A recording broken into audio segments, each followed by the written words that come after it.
Hey, it's Michael, and this is the Kintsugi Podcast.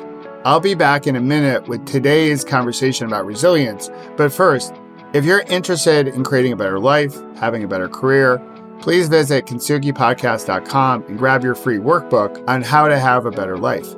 In it, you'll discover tips and routines so you can find the energy for the things and the people who matter most, so you can create a better tomorrow and create the life and career you desire.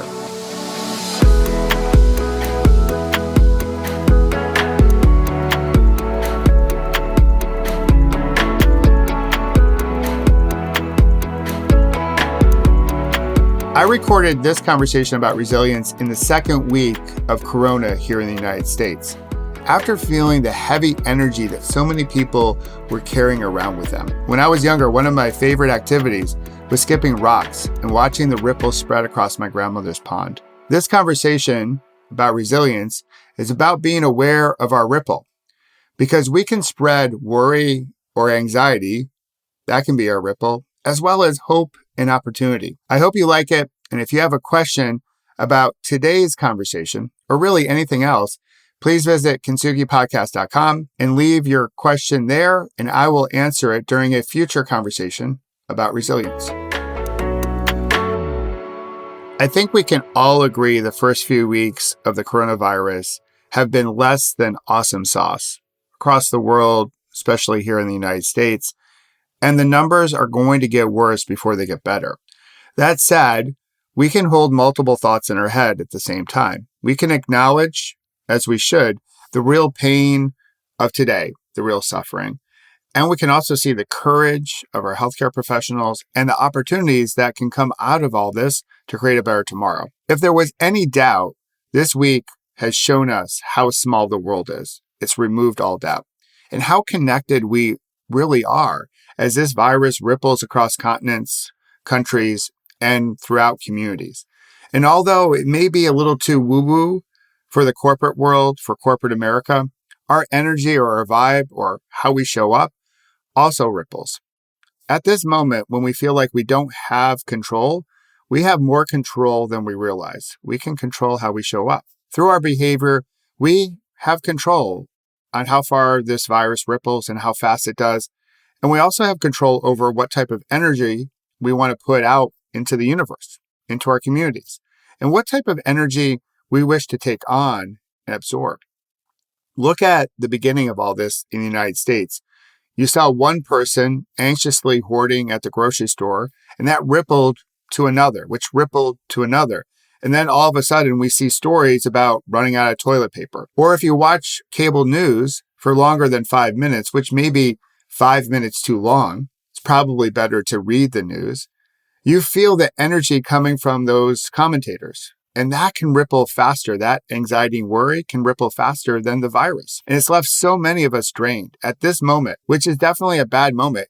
Well, it doesn't need to spiral out of control into something bigger or longer, like a bad day or a bad week or a bad year. We do have the ability to make lemonade out of the most sour of our lemons. And we can start by reflecting on this question. Is this all happening to us, or is it happening for us? It's a question I had to think about during my recovery. If we believe all of this in a very binary way, all of this is happening to us, then we will ripple more worry, anxiety, and fear. But if we can shift just enough to see that maybe some of this, maybe all of this is happening for us, then we can ripple compassion, love, grace, resilience, dignity, and calm. Several weeks ago, Seth Godin referenced in his blog that panic spreads faster than calm. And he's right. And here's my point.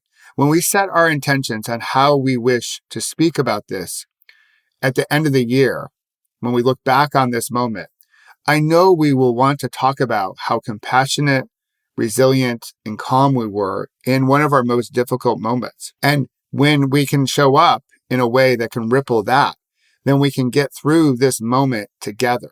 We can be better for it because we will get through this moment. This moment too shall pass. And when it does, I hope you agree, I hope we all agree that we can be a stronger Peloton as a result of it. But this is something that we have to choose to be. Thanks for listening, and I will be back in a minute to answer this week's question about resilience. But first, If you wish to strengthen your leadership skills and create the life and career you desire, as well as preventing those bad moments that we all have from turning into a bad day or longer, then please check out my Leadership Academy via KintsugiPodcast.com. I built it for leaders who want to have more, create a better tomorrow, but don't have access to executive coaching. Again, you can discover more about the Paceline Leadership Academy by visiting KintsugiPodcast.com and discover how you can create the life and career you desire. This week's question comes in from Haley. Do you have any tips on how to handle the stress from the coronavirus pandemic? This is such an important question, Haley, and one I addressed in a recent webinar on how to work, lead, and live during a crisis. And you can find it on my YouTube channel. One of my favorite tools is a tool that we all have. It's reconnecting with our breath, as in grabbing a PBR, which is the pause, breathe, and reflect kind. The R can also stand for release, renew, and return.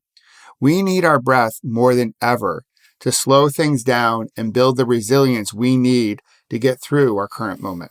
Thanks again for listening and being part of my Peloton. If you haven't already, please subscribe and share this with someone in your Peloton. And until our next conversation about resilience, have fun storming the castle.